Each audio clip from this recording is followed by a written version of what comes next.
COVID-19 is transmitted from the fluids in the nose or mouth of people who are infected.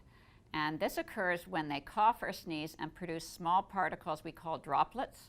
Those droplets can travel about 1 meter in the air and then can settle on environmental surfaces. And people who touch those surfaces and then touch their eyes, nose, and mouth can become infected. The virus doesn't live forever. It will die within a matter of hours, or if those surfaces are cleaned with a standard household cleanser, that will also kill the virus. This is very different than infections that are transmitted by the airborne routes, such as measles.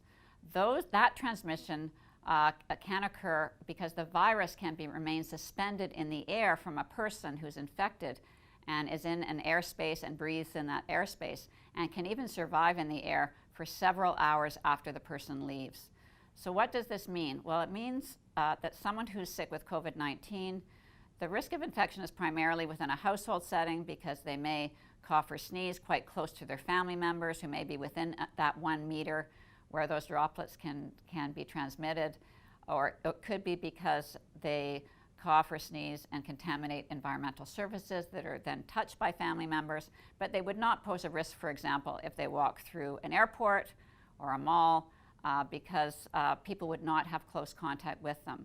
However, if we have a case of something like measles, because the transmission is by the airborne route, sometimes people can be infected even if they don't have direct contact with a sick person.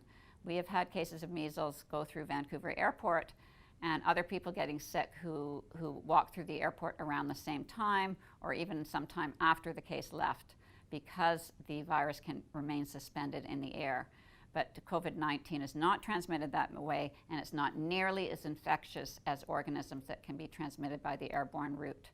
We're quite confident that we know that COVID-19 is transmitted by droplets. That's been very clear in the outbreaks that have occurred to date.